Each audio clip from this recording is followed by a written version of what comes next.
Mexico, small town called Fort Sumner. From like 16 years old on, I was definitely a partier, and then I graduated high school and I decided to go to MMI, which is in Phoenix. I wanted to be a motorcycle mechanic, and I started school there, and I got a job with Harley Davidson, and a ton of dudes that are bikers, dirt bikers, all that whole genre of people that love to party. And so I was part of that. But there was a guy named Curran Champito that I worked with at Harley Davidson. He was a wild dude. Like he was a different kind of guy, but he loved Jesus. And he would always ask me like, hey, you should come check out my church.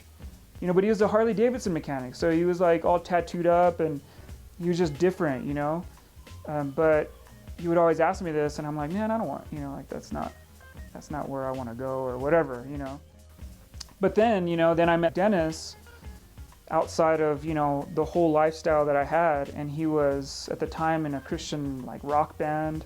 And so we became like best friends. Me, him, and Bear Peterson. He was another guy, that God put along the way that, like pulled me in. I remember thinking to myself, like, I said something like, to myself or to God, like if you're real, show up.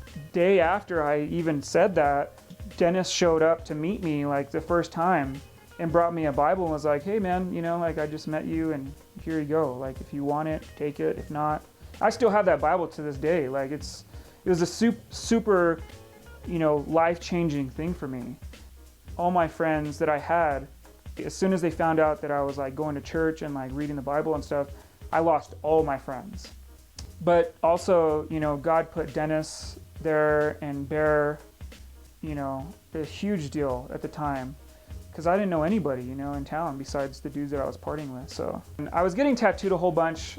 I was living with a tattoo artist, and actually Dennis is the one he was like, dude, why don't you just start tattooing or something, And I had already known all this stuff about tattooing enough to get started.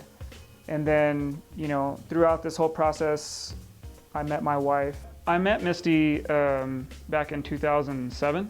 We became really good friends. We started going to church together. We ended up starting to date, and then we got married.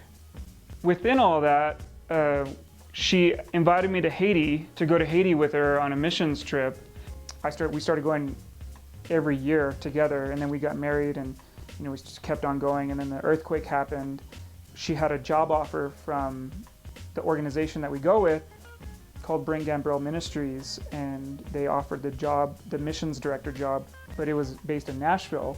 We moved to Nashville. She took the job in Nashville, and I tattooed there at a place called Safe House Tattoo, and the owner, his name is Ian White, and he taught me a whole bunch about tattooing and about the business of tattooing, not just like making a good tattoo, but being a believer and having respect for your family and time and all of these things. I tattooed with Ian for 2 years.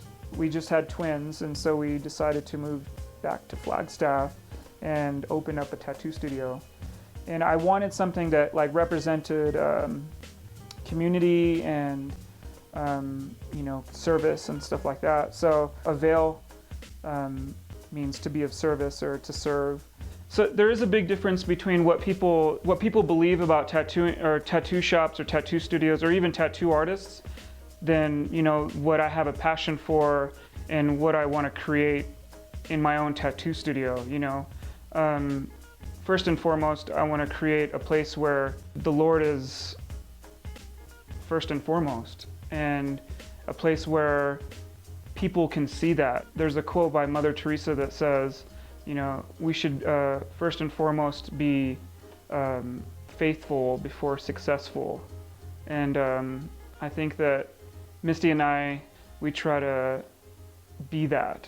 And we want to be faithful before we try to be successful. And I think that's really important for us.